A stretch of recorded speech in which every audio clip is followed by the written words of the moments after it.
জেনে নেব আজকের গুরুত্বপূর্ণ ৪০টি খবর। নিজে রাজ্যসভায় যেতে পারিনি, ওকে পাঠিয়েছিলাম তবু বিরোধিতা করল। মৌসুমকে কটাক্ষ মমতার। আমি খুব সেন্টিমেন্টাল, অন্য দলকে ভোট দিলে আমি আপনাদের সঙ্গে আর কোনো সম্পর্ক রাখব না। মালদার সভা থেকে মুখ্যমন্ত্রী মমতা বন্দ্যোপাধ্যায়।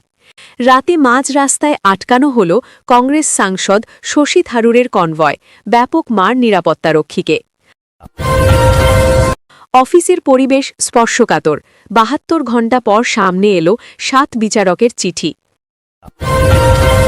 ইভিএম খারাপ হলে ভোট করতে দেবেন না, মালদহে মহিলাদের বার্তা তৃণমূল নেত্রীর। পানিহাটির ভোটের কাজে যুক্ত সেক্টর অফিসারের বিরুদ্ধে পক্ষপাতিত্বের অভিযোগ তৃণমূলের। বীরভূমের সাঁইথিয়ায় আক্রান্ত কেন্দ্রীয় বাহিনী। রাজ্যে ভোট কেন্দ্রের সংখ্যা বাড়ছে, কোথায় কত জানুন। ওসি থেকে সার্জেন্ট, ভবানীপুরের ঘটনায় একসঙ্গে সাসপেন্ড ৪ অফিসার। তৃণমূল বিজেপি সংঘর্ষে আহত কোচবিহারের শাসক দলের যুব সাধারণ সম্পাদক। ইরান আমেরিকা যুদ্ধে বিরাট মোড়, মার্কিন বিমান নামাল ইরান। তৃণমূল যদি মনে করে রক্তারক্তি ছাড়া নির্বাচন হবে না, তাহলে বড় হুঙ্কার অধীরের। কেন এই ব্যাপক আকার নিল কালিয়াচকের বিক্ষোভ, কেন এত ক্ষোভের আগুন? ভোট তৃণমূলকেই দিতে হবে, আমাদের ক্যামেরা থাকবে, হুমকি দিয়েই সোজা জেলে গেলেন তৃণমূল নেতা। মোদির সভায় এক মঞ্চে গ্রেটার কোচবিহারের ২ প্রধান। ভোটের আগে উত্তরের রাজনীতিতে নতুন সমীকরণ। ভারত বাংলাদেশ সম্পর্ক কি নতুন মোড়ের অপেক্ষায়? বাংলাদেশের নতুন প্রধানমন্ত্রী তারিক রহমান কি ভারতে আসছেন? ইরানের চোখকে ফাঁকি, ভারতীয় জাহাজ হরমুজে ঢুকে পড়ল নতুন রুট দিয়ে।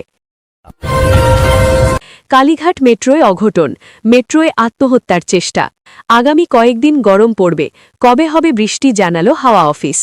এবার জেনে নেব বিস্তারিত খবর। নিজে রাজ্যসভায় যেতে পারিনি, ওকে পাঠিয়েছিলাম তবু বিরোধিতা করল। মৌসুমকে কটাক্ষ মমতার। মালদহের মালতীপুরে মৌসুমের আসনে দাঁড়িয়েই তাকে কটাক্ষ করেন মমতা বন্দ্যোপাধ্যায়। তিনি বলেন, মালদহের কোনো প্রতিনিধি লোকসভায় ছিল না বলে আমরা এই জেলার প্রতিনিধিকে রাজ্যসভায় পাঠিয়েছিলাম। অনেক দিন ছিলেন, ভোটের আগে তিনি অন্য দলে গিয়েছেন, তাতে আমার আপত্তি নেই, কিন্তু পলাতকদের মানুষ ক্ষমা করবে না। নিজে জীবনে রাজ্যসভায় যেতে পারিনি, এত সুযোগ পাওয়ার পরেও দলের বিরোধিতা, ভোটের সময় ভোট যেন না পায়। আমি খুব সেন্টিমেন্টাল, অন্য দলকে ভোট দিলে আমি আপনাদের সঙ্গে আর কোনো সম্পর্ক রাখব না। মালতীপুরের সভা থেকে মমতা বলেন, তৃণমূলকে ভোটটা দেবেন, অন্য দলকে ভোট দিলে আমি আপনাদের সঙ্গে আর কোনো সম্পর্ক রাখব না। উন্নয়ন চলবে, তবে আমি খুব সেন্টিমেন্টাল, আমি অসম্মানিত ভোট করব, আর সম্পর্ক রাখব না। কংগ্রেস বা সিপিএমকে ভোট দিয়ে কি হবে? একটা আসন নিয়ে ওরা তো সরকার গড়তে পারবে না। ইভিএম খারাপ হলে ভোট করতে দেবেন না। মালদহে আবার মহিলাদের বার্তা তৃণমূল নেত্রীর। মা শীতলার ঝাড়ু রয়েছে, জগন্নাথ ধামের ঝাড়ু আমার টাকা দিয়ে কিনে দিয়েছি। বাড়িতে ঝাড়ু রয়েছে তো, কেউ আটকালে রাস্তা পরিষ্কার করুন, গণতন্ত্রের রাস্তা পরিষ্কার হয়ে যাবে। রাতে মাঝ রাস্তায় আটকানো হল শশী থারুরের কনভয়, ব্যাপক মার নিরাপত্তারক্ষীকে। কেরলের মল্লাপুরমে গিয়ে বিক্ষোভ অবরোধের মুখে পড়েন তিরুবনন্তপুরমের কংগ্রেস সাংসদ শশী থারুর। তিনি ওয়ান্দুরে নির্বাচনী প্রচারে যাচ্ছিলেন। তিরুভাল্লি চেলিথরু ব্রিজের কাছে বেশ কিছু মানুষ জমায়েত করেছিল। তারা জোর করে শশী থারুরের কনভয় থামায়। এমন সময় জনা আটিক লোক পথ আটকে দাগায়।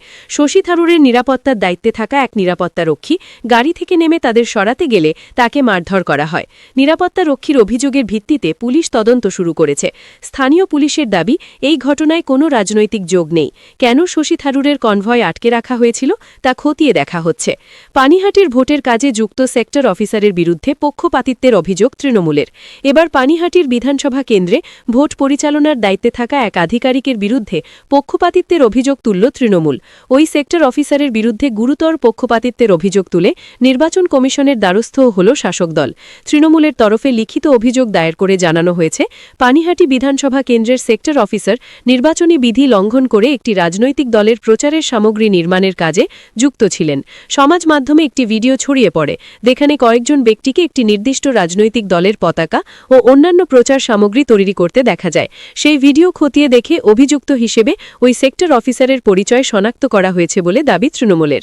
দ্রুত এই ঘটনার নিরপেক্ষ তদন্ত করে অভিযুক্ত অফিসারের বিরুদ্ধে কঠোর ব্যবস্থা নেওয়ার দাবি জানানো হয়েছে তৃণমূলের তরফ। বীরভূমের সাঁইথিয়ায় আক্রান্ত কেন্দ্রীয় বাহিনী। ভোটের বাংলায় নৈরাজ্যের ছবি। বীরভূমের সাঁইথিয়ায় আক্রান্ত হতে হল কেন্দ্রীয় বাহিনীকে। ভাড়া নিয়ে টোটো চালকদের মধ্যে অশান্তি শুরু হয়। তারপরে শুরু হয় সংঘর্ষ। পরিস্থিতি নিয়ন্ত্রণে আনার কেন্দ্রীয় বাহিনী। অভিযোগ, বিবাদ চলাকালীন এলাকা লক্ষ্য করে মুহুর্মুহু বোমা ছোড়া হয়। বোমাবাজির শব্দে তীব্র আতঙ্ক ছড়ায় এলাকায়। খবর পেয়েই ঘটনাস্থলে পৌঁছায় বিশাল পুলিশ বাহিনী।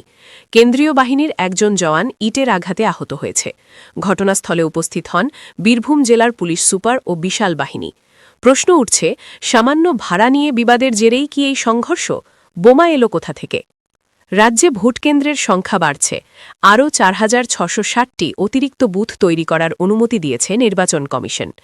এখনও পর্যন্ত পশ্চিমবঙ্গের ২৯৪টি বিধানসভা আসনে মোট বুথের সংখ্যা ৮০,৬৮১। অতিরিক্ত বুথগুলি তৈরি হয়ে গেলে সেই সংখ্যা বেড়ে হবে ৮৫,৩৭৯। এছাড়াও কিছু বুথের স্থান পরিবর্তন হবে বলে জানা গেছে।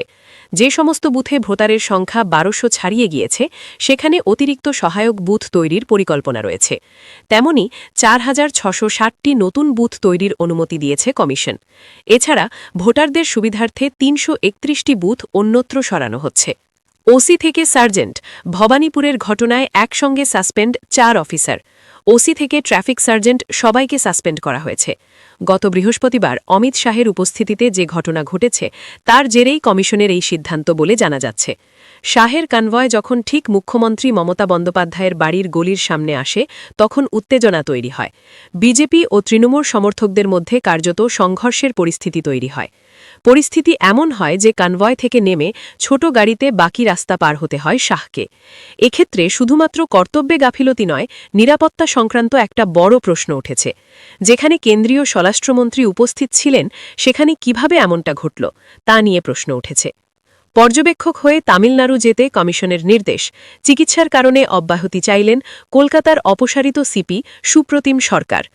তৃণমূল বিজেপি সংঘর্ষে আহত কোচবিহারে শাসক দলের যুব সাধারণ সম্পাদক। পতাকা লাগানোকে কেন্দ্র করে সংঘর্ষ বিজেপি ও তৃণমূলের মধ্যে। তৃণমূলের অভিযোগ, সন্ধ্যের পরে মহেশকুচি এলাকায় যুব তৃণমূল কংগ্রেসের জেলা সাধারণ সম্পাদকের নেতৃত্বে এলাকায় পতাকা লাগানো হচ্ছিল। সেই সময় কয়েকজন বিজেপি কর্মী এসে কাজে বাধা দেওয়ার চেষ্টা করে। তার উপরে চড়াও হয়ে বেধড়ক মারধর করা হয় বলে অভিযোগ। বিজেপির বিরুদ্ধে পা ভেঙে দেওয়ার অভিযোগও তোলা হয়েছে তৃণমূলের তরফে। বিজেপি প্রার্থী মালতী রাভারায় বলেন, তুফানগঞ্জে তৃণমূল প্রার্থী দেওয়ার পর থেকেই গোষ্ঠীকন্দল লেগেই আছে, যার জেরে এই ঘটনা। তৃণমূল মিথ্যে কথা বলে আমাদের ওপরে দোষ চাপানোর চেষ্টা করছে। ইরান আমেরিকা যুদ্ধে বিরাট মোড়। মার্কিন বিমান নামাল ইরান। ইরান আমেরিকা যুদ্ধ শুরুর পর এই প্রথম মার্কিন সেনার বিমান ধ্বংস করল ইরানের প্রতিরক্ষা সিস্টেম। ইরানের রেভলিউশনারি গার্ড আকাশে চক্কর দেওয়া মার্কিন F-15E-কে গুলি করে নামায়। তবে আমেরিকা জানিয়েছে বিমানের 2 ক্রু মেম্বারই বিমান আছড়ে পড়ার আগে নিজেদের সিট থেকে ছিটকে বা ইজেক্ট করে গিয়েছেন। একজন পাইলটের খোঁজ মিললেও অপর ক্রু সদস্য কোথায় রয়েছেন তা নিয়ে সংশয় রয়েছে। কেউ বলছেন ইরানের হাতে বন্দী হয়েছেন, কেউ আবার বলছেন যে এখনও তল্লাশি চলছে। উদ্ধারকারী একটি যুদ্ধবিমানও ধ্বংস করেছে ইরান। অফিসের পরিবেশ স্পর্শকাতর। ৭২ ঘণ্টা পর সামনে এলো 7 বিচারকের চিঠি। ঘটনার ঠিক 7 দিন আগে ওই 7 বিচারক চিঠি দিয়েছিলেন মালদহের জেলাশাসককে। বুধবার যে ঘটনা ঘটে তা কোনো আকস্মিক হামলার ঘটনা নয়। অনেক আগে থেকেই এর আঁচ পেয়েছিলেন বিচারকরা। সরাসরি জেলাশাসককে জানিয়েছিলেন আশঙ্কার কথা। চিঠির ছত্রে ছত্রে আশঙ্কা প্রকাশ করা হয়েছে। শুরুতেই লেখা হয়েছে নিরাপত্তার অভাবের কথা। গত ২৩ মার্চ ওই চিঠি লেখা হয়েছিল। সরাসরি জেলাশাসককে বলা হয়েছিল, সাপ্লিমেন্টারি লিস্ট বেরোলে মোথাবাড়ি এলাকায় হামলার ঘটনা ঘটতে পারে। 7 দিন আগে পুরো বিষয়ে জানা সত্ত্বেও কেন জেলাশাসক কোনো ব্যবস্থা নিলেন না তা নিয়ে প্রশ্ন উঠেছে। জেলাশাসক কি পুলিশকে কিছুই জানাননি? কেন এই ব্যাপক আকার নিল কালিয়াচকের বিক্ষোভ? কেন এত ক্ষোভের আগুন? ঘটনার পর কেটে গিয়েছে 3 দিন। তারপরেও ক্ষোভের আগুন যেন জ্বলছে এখানকার মানুষের মধ্যে। অনেক মানুষের অভিযোগ নাম বাদ দেওয়া হয়েছে ধরে ধরে, চক্রান্তের গন্ধ পাচ্ছেন সকলেই। অন্যদিকে হিংসাত্মক আন্দোলনের জেরে রাজনৈতিক মহলে হিন্দু লুটতেই তদন্তে নেমেছে এনআইএ। বিডিও অফিসে আটকে রাখা সমর্থনযোগ্য নয়, কিন্তু জাতীয় সড়ক অবরোধ না করলে প্রশাসনের হুঁশ ফিরবে না, নাম বাদ যাওয়া একজন জানান। ভোট তৃণমূলকেই দিতে হবে, আমাদের ক্যামেরা থাকবে, হুমকি দিয়েই সোজা জেলে গেলেন তৃণমূল নেতা।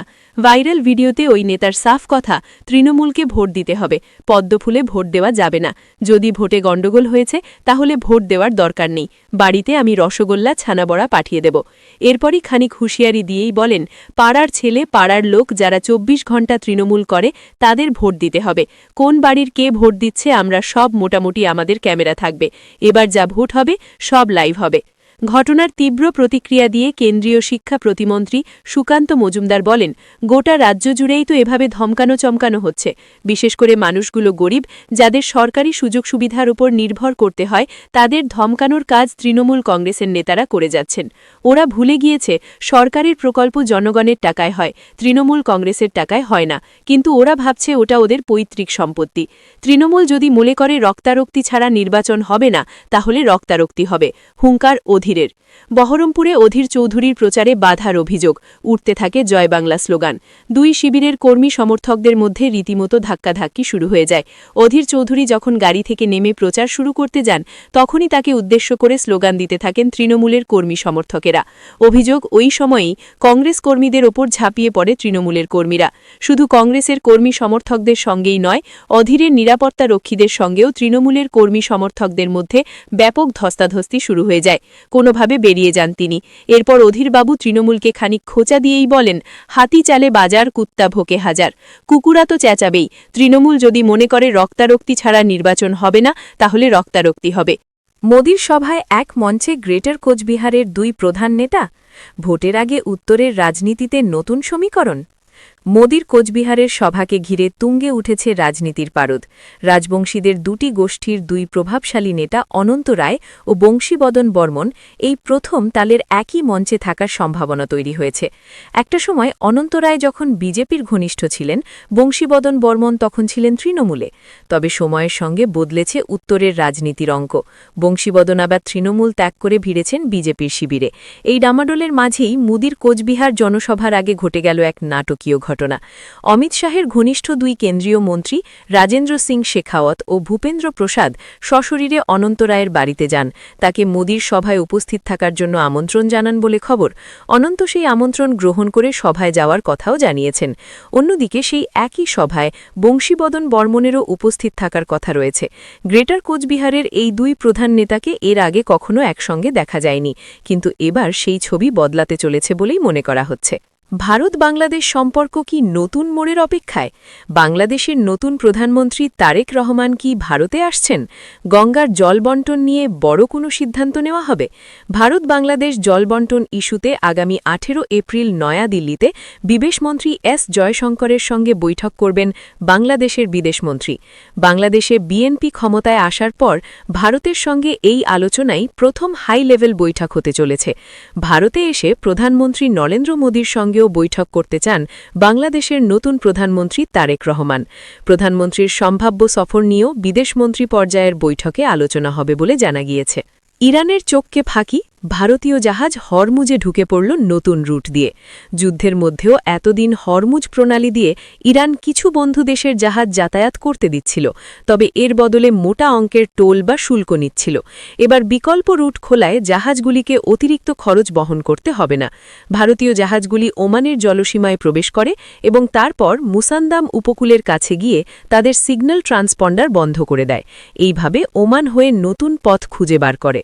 কালীঘাট মেট্রোয় অঘটন, জখম অবস্থায় মধ্যবয়স্কাকে উদ্ধার করলেন কর্মীরা, কয়েক মিনিটের জন্য ব্যাহত পরিষেবা। অভিযোগ, আত্মহত্যার চেষ্টা করেছিলেন মধ্যবয়স্কা এক মহিলা। আপ লাইনে একটা 6 মিনিটে আত্মহত্যার চেষ্টা করেন এক মহিলা। এই অঘটনের ফলে দুপুর 1টার পর থেকে ব্যাহত হয় মেট্রো পরিষেবা। দক্ষিণেশ্বর থেকে ময়দান স্টেশন পর্যন্ত মেট্রো চলে, তারপর টালিগঞ্জ স্টেশন থেকে দক্ষিণেশ্বর পর্যন্ত পরিষেবা সচল থাকে। পানাগড় বাঁকুড়ের এখনই 40 ডিগ্রির গরম, দুদিনেই আমূল বদলে যাবে আবহাওয়া। আবহাওয়া অফিসের তথ্য অনুযায়ী ইতিমধ্যেই বাংলার বেশ কয়েকটি জায়গায় তাপমাত্রা 40 ডিগ্রির গণ্ডি পেরিয়েছে। গতকাল পানাগড়ের সর্বোচ্চ তাপমাত্রা ছিল 40.4 ডিগ্রি সেলসিয়াস, সেখানে বাঁকুড়ার তাপমাত্রা ছিল 40 ডিগ্রি। 38 ডিগ্রির ঘরে দমদম ও 36 ডিগ্রি ছিল কলকাতার সর্বোচ্চ তাপমাত্রা। তবে পশ্চিমী ঝঞ্ঝার জেরে দ্রুত হাওয়া বদলের আশা করা হচ্ছে। রবিবার থেকে বৃহস্পতিবার পর্যন্ত ঝড় বৃষ্টির জোরালো সম্ভাবনা রয়েছে উত্তরবঙ্গ ও দক্ষিণবঙ্গে, আর বৃষ্টির কারণে 3 থেকে 4 ডিগ্রি তাপমাত্রা কমার ইঙ্গিত।